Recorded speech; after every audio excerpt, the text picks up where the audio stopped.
Would Ms. Potter please rise? I'm now going to read your verdicts as it will appear in the permanent court records of Hennepin County.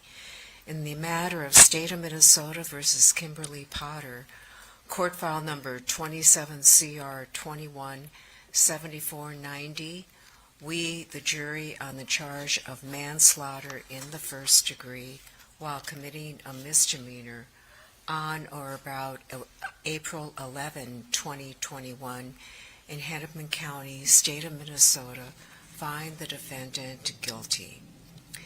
And the verdict was agreed to at the hour of 11:40 a.m. and signed by the jury person on 12/23/21. The verdict on count 2 is we, the jury, on the charge of manslaughter in the second degree, culpable negligence on or about April 11, 2021, in Hennepin County, State of Minnesota, find the defendant guilty. And that verdict was agreed to at 10:30 a.m. on 12/21/21. Members of the jury, is this your true and correct verdict? So say you one, and so say you all. Yes. Okay, you may be seated.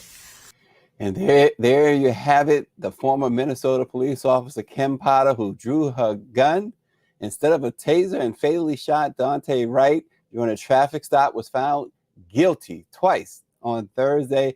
First-degree manslaughter, second-degree manslaughter.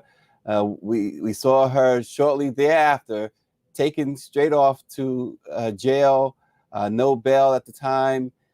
Another statement, another officer has finally paid the price. And is this the court system finally saying Black Lives Matter? Well, let it be known. We discussed it this morning on our special Friday edition of the National Newspaper Publishers Association's Let It Be Known. Today, we speak with James Wright of the Washington Informer, Oseye Boyd of the Indianapolis Recorder, and Let It Be Known's chief legal analyst, Robert Tarver from the Tarver Law Firm in New Jersey. Good morning, everyone. And we also, listen, I have to mention one of our favorites, Katrina Hamilton of the Muslim Journal. Good morning. Good morning.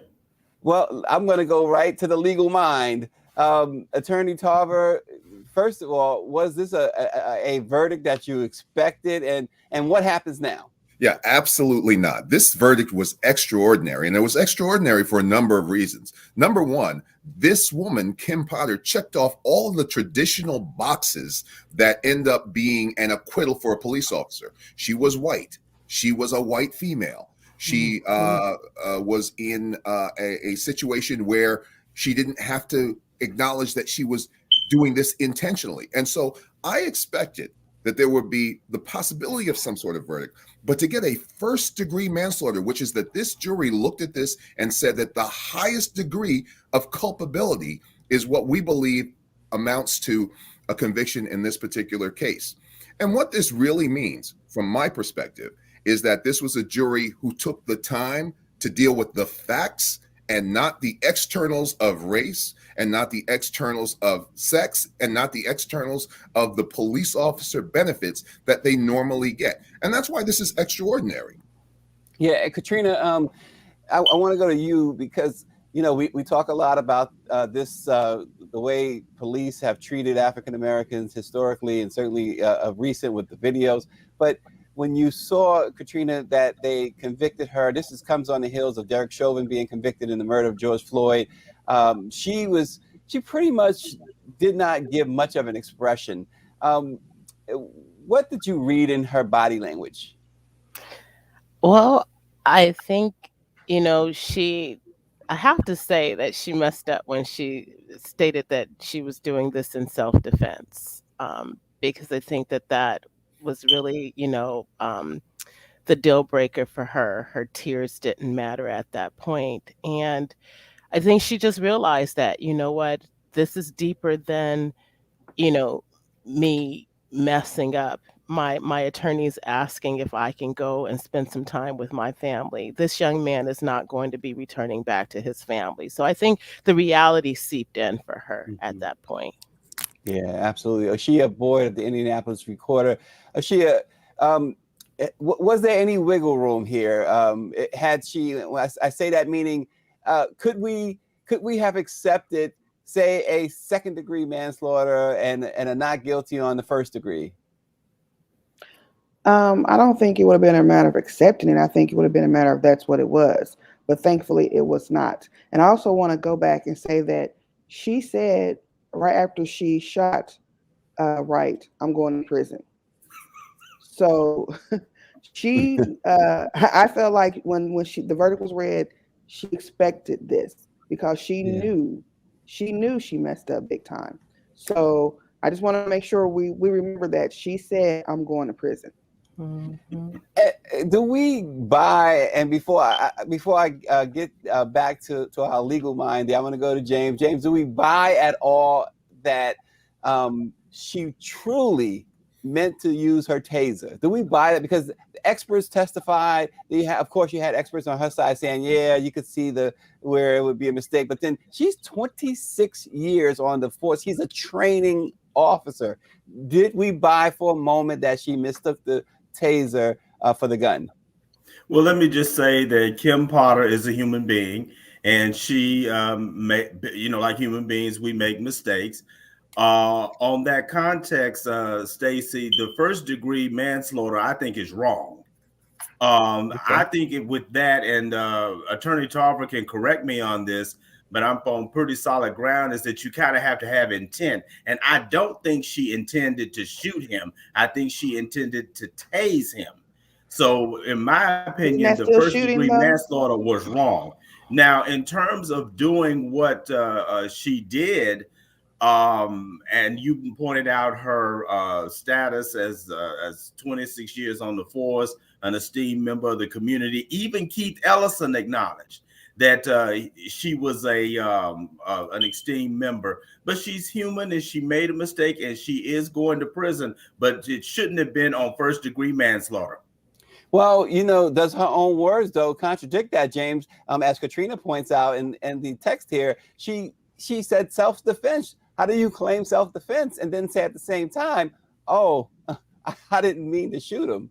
Well, she meant to do harm. She meant to do harm regardless. Taser or gun. She meant to do that man harm. And it was a racial bias. Mm-hmm. But you have to understand the situation she was in.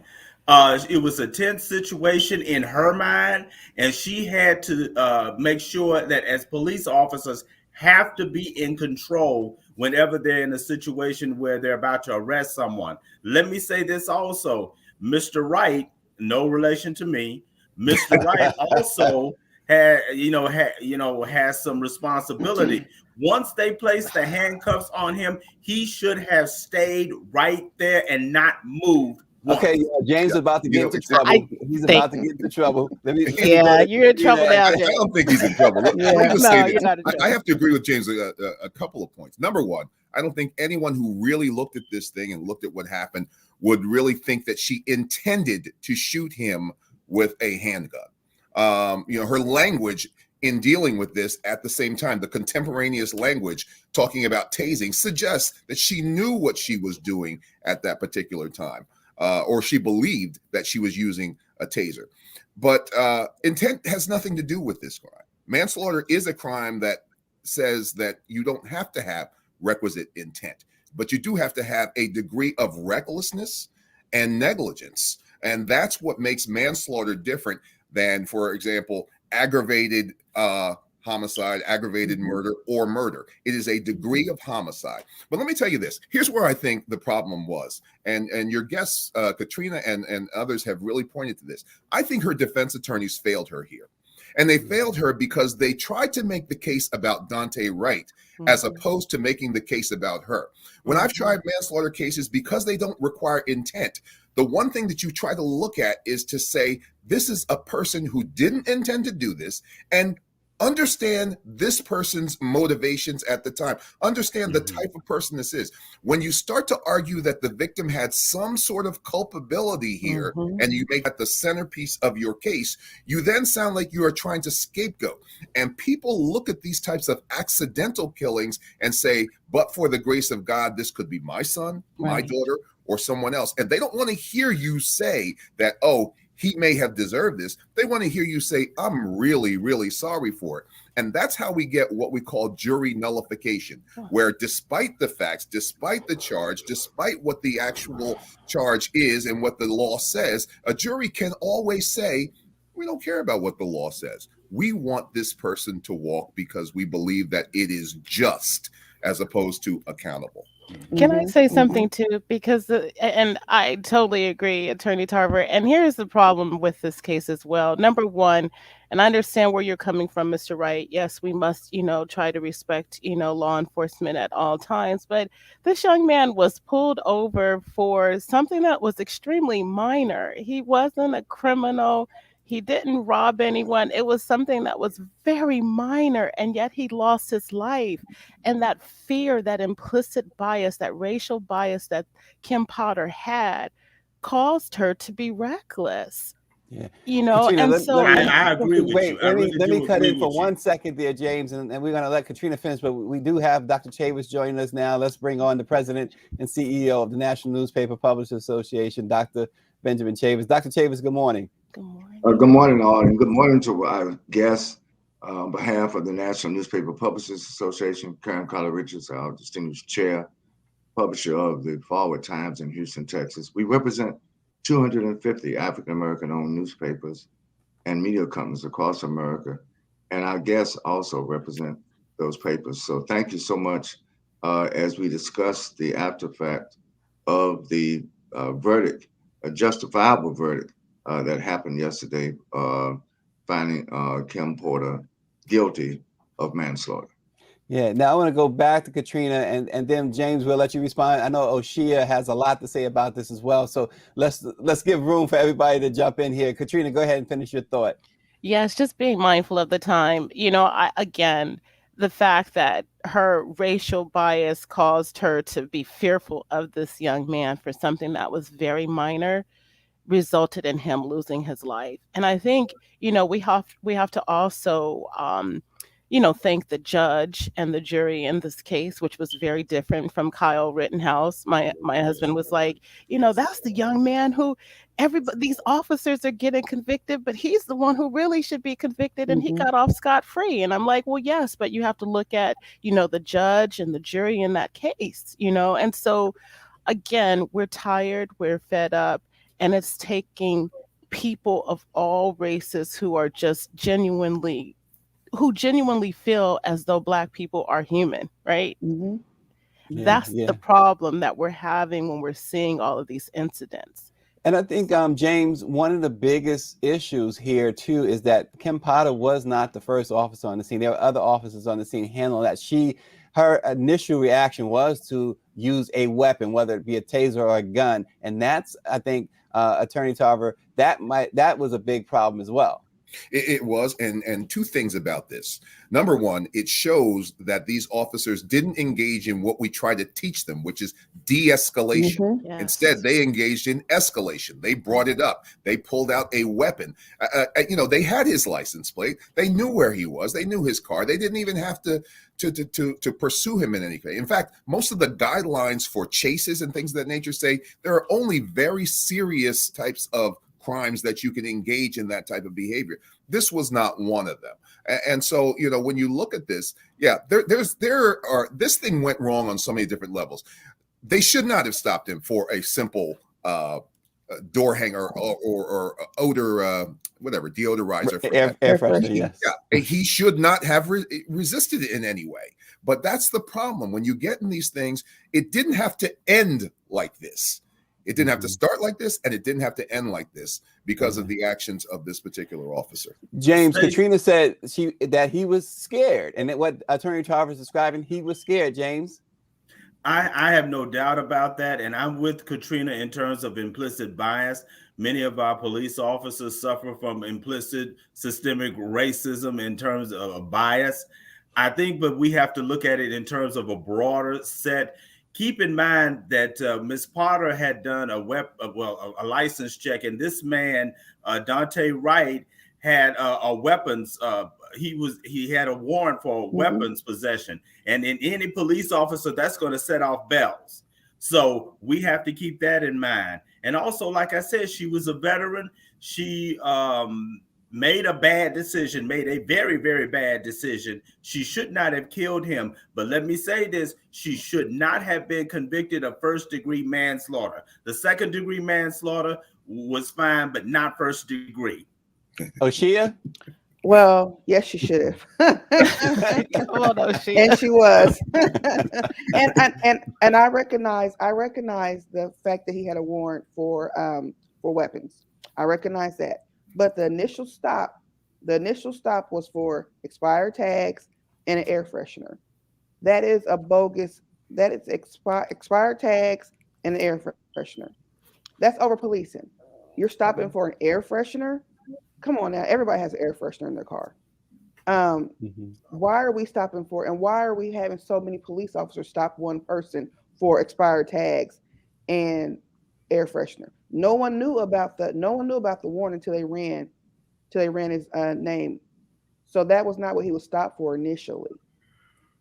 We have to consider over policing in our communities, and why is the onus always on us to behave correctly? Well, Why are we Dr. always asked So- to go above and beyond? We're just as afraid, but we're not the police officers. We're not the ones trained to de-escalate, to make sure that we know how to handle situations. We're not trained. We're just Hold on, people.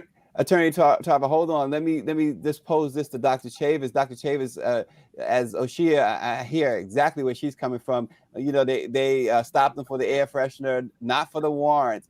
And the way policing, she talked about over policing. Most Black men, especially today, have some sort of something put on their record, right? Whether it's an investigation of a crime, suspicious of that stuff doesn't necessarily go away. And most of that is because of systemic racism, right, Dr. Tavis? Yes, but keep in mind, all Black people have a record. You're born Black. That's your record. Amen. Sandra, you know, Sandra Bland had a record of being a Black woman. You know, and let me just say, I'm going to contribute something to our terminology. Explicit bias leads to explicit racism. What was in the mindset of these officers, even before they got out of their police cars? Well, this is a young nigga driving, and we're going to protect ourselves coming out of our car because we the implicit bias and the explicit racism led all of them to draw their guns. She wasn't the only one who drew a weapon. So, you know, there's no justification of this. You know, this brother is dead because he was born Black and was driving. And the air freshener is a pretense that was used to stop. In New York City, you can get arrested for feeding pigeons, but everybody feeds pigeons. And so the police officer has to decide whether or not they're going to issue stop a person from feeding a pigeon, depending on their race. The same thing in Rochester. You can get arrested for not having a bell on your bicycle. How many of you have a bell on your bicycle? Most people don't. And most police officers not going to stop you because you have a bell, don't have a bell on your bicycle. But if you happen to be Black and riding, and the officers have implicit bias that leads to explicit racism, then you might get your life taken. That officer is chosen to stop you. That's where the problems lie. And the jury found the person guilty, not only because of the evidence, but because of the circumstance and the context in Minnesota where these continued assaults. And I think Attorney General Keith Ellison of Minnesota said it right. police officers have to be held to a higher accountability because they're sworn and they're given a badge and they're given weapons of death. Yeah, absolutely. Attorney Tarver, and the panel as a whole, does this, the conviction of former Officer Potter and former Officer Chauvin, does this show in any way that the tide is finally turned, the tides of justice, the hand of justice is finally turning toward saying enough is enough, that Black lives do matter? Is this, should we look at that and say, yeah, we finally are now going in the right direction? From a historical perspective, this is an extraordinary time because we've never seen this compilation of cases where white individuals, where police officers have actually been found guilty of those particular crimes. And they were crimes, no mistake about it. So I do think that this represents something very significant, that jurors are willing to take a look at police officers critically. And this is because I will tell you what one of my beliefs is, that across the board, across races, police officer transgressions are mounting up.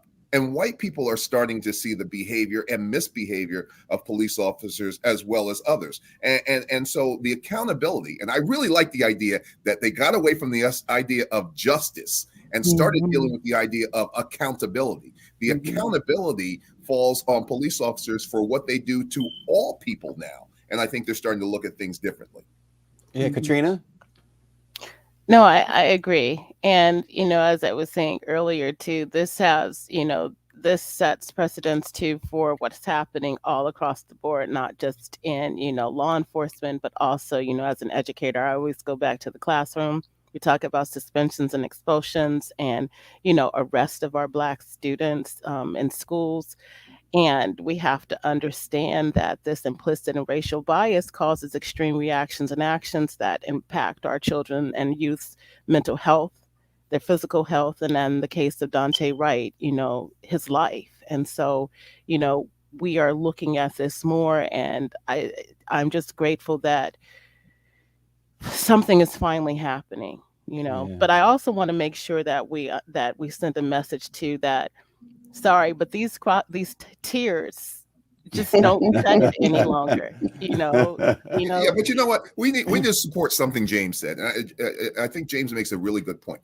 We can critically assess two things at the same time. Yes. We can critically assess that misbehavior of the police officers, but we can also critically assess the behavior and misbehavior of the young man and say, look, this is a problem when we as people of color are not being compliant with the law, because there's a certain sequence that happens, and you should know by now that when you're not compliant, it can lead to this, whether it's because of bias or otherwise. If it's going to lead to it, you know what? We have to look at our own actions and say, hey, they're wrong. They're motivated by something wrong. But in that case and in those circumstances, we've got to be more vigilant and more compliant with what we should be doing. I understand that, Attorney Tarver, but sometimes we do comply and we still die. Yeah, Okay. And I think that's Well, what I just Katrina- want to nobody's bring that point up. disputing that, Wait a Katrina. minute. Wait. I just want to say that, it's easy for us to say that when we're not in that position. And when your anxiety is you're complying. Let's say, for instance, he did comply and they're still going at you. Then you're human. We're human as well. So we have to understand, with Daunte Wright, you had the murders of George Floyd. You had protests all over. There was another young man in Minnesota, Delau Eid, who was also killed. We don't talk about that case. So there's so many incidents that this young man just knew that, okay, like But Dr. Katrina, let me Davis just said, stop you there. I'm not saying that that's not true. But in There's light of got that, to be some wait, education hang on, from Black males about Black people in general, in terms of how to deal with police officers. Put the burden on the police officer when they do wrong. Okay, That was the case that happened, I believe, in North Carolina or South Carolina, Yes. when that man ran away from the officer And they shot him in the back. shot him in the back, which was wrong, which was criminal. He deserves to be in jail. But you don't run when the police officer does that. You don't do that. comply with the officer, and then take Yes. the matter I up to the have state. complied. I Okay, have complied wait. myself. Katrina, let's hear from Oseye Boyd on that, because I know she's been waiting. She's had a I've been lot to say about patient. that. I've been patient. I think, first of all, we have to remember people have two reactions often when they're afraid: fight or flight. Right. Fight or flight. It does not mean that you are doing anything wrong. You're scared. Your reaction may be to flight. It may be to fight. Police officers should be trained to know this, to know how to handle this situation. Again, we are putting the onus on Black people, on the victims here. We have seen time and time again where we comply, and the result is still we are killed. We have seen situations where white people don't comply, and they are still alive. So it's not just about the compliance, it's about race. And why are no other groups taught to do all this extra stuff when it comes to the police officers? Yeah, everyone's told to comply, but we have seen that we have seen many situations where white people don't comply. We have seen white people chase police officers. There's video after video after video of white people getting back in the car, disobeying the law, and they're still alive. So why can't we have that same right? That's all we're asking. But we can have that same right, and we're not should have the same right.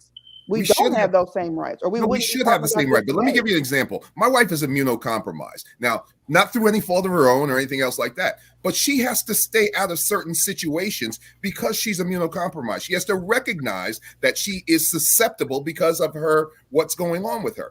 All I'm saying is that we don't excuse what they do, but recognizing how they do, we need to be smarter about what we do. And I agree with that. Prosecutor and as a former defense attorney, it's time for us to stop putting ourselves into situations where they can exercise their racism. But he wasn't putting himself in a situation. I mean, come on. We have to. Why is it we're always blaming ourselves for things that they're doing to us? I understand what you're saying. I understand what you're saying. I try my best to live by the law, because I don't want to be put in that situation. And most of us do. But you're also, when you're young, how many of us have done silly things when we're young and we learn from it? He didn't get a chance to learn from this. Everybody does things when they're young. Everyone breaks the law at some point, whether you mean to or not, and you are able to grow from it. We don't get a chance to grow and learn from our mistakes. We are killed for our mistakes, and it shouldn't be that way. That's all I'm saying. That is all I'm saying. Let me jump in, because we're about to run out of time. Unfortunately, this is a great conversation. I just want to ask Attorney Tarver, sentencing will be in February. What type of sentence are we expecting? We know that the manslaughter charge, the first degree, carries up to 15 years, and the second degree carries up to 10. Now, they will consider the fact that she has no record, that she's a 26-year veteran, et cetera, et cetera. What should we expect on sentencing day? Yeah, as you correctly identified, the maximum 15 years, but there is what we call a general thought of predictable times, and it's between 6 and 8 years. That's usually what people get for those types of offenses. They will talk about her prior record. They'll talk about the fact that she served the community all these years. They'll talk about the fact that this was not an intentional crime, and that's what the actual crime is, not intent. So I expect for her to get 6 to less years here in this particular matter. I do think that the judge will point out all of the things that she has that are positive in her life. Yeah, and I see Oseye does not agree. She doesn't think she'll get that much time at all. Dr. Chavis, I got to go to you, because I got to give you the close on this. We have to have this same panel back, because this discussion requires more time. Go ahead, Dr. Chavis. Well, I'm thinking about the sentence that Daunte Wright got. I'm thinking about the Wright family. This is the first Christmas that family will not have him. Yes, there should be a balance of opinion and facts about sentencing of the officer. But we have to keep in mind, Daunte Wright received a death sentence. It was executed in a matter of seconds. And so when we weigh time for accountability, this is not really justice, this is accountability. And that's what Dante's mother said last night with Attorney Crump. This is a case of accountability. Police officers have to be held in accountability. And yes, Mhm. should Black people be held in accountability? Yes, all people should be held in accountability. But we live in a racist society where accountability is a factor of race. It is not a factor of circumstance. We're born Black. We don't choose to be Black. We're in compliance with God because God ordered us as Black. And in this white supremacy, they're the ones that are out of compliance with God Almighty. Well, and as Run DMC has said, I am proud to be Black. The NMPA's Midwinter Training Conference kicks off on January 19th in Florida at the Diplomat Beach Resort in Hollywood through the 22nd, where the theme is the publishing industry, advancing the Black press of America, reaffirming, engaging, and empowering. You can all join us. We'll be in person. www.nmpa-events.com. You can register for your hotel rooms. The NMPA is going to adhere to strict COVID safety protocols, ensuring that everyone will have the opportunity to be totally safe, social distance, et cetera, et cetera. So feel free to join us. We'd love to have you down. We'd love to have some of you, or many of you, on our program. We're going to do it live from Hollywood, Florida. We thank attorney Robert Tarver, who has always provided, let it be known, with some great legal expertise. Katrina Hamilton of the Muslim Journal, Oseye Boyd of the Indianapolis Recorder, and James Wright of the Washington Informant. Of course, our president and CEO, and his words of wisdom, Dr. Benjamin F. Chavis Jr. Thank you all. Thank our producer. What a year we've had on Let It Be Known. Greer Marshall is the best. Claudette Perry and all. Karen Carter Richards, our chair. We will see you next week. Thanks for joining us.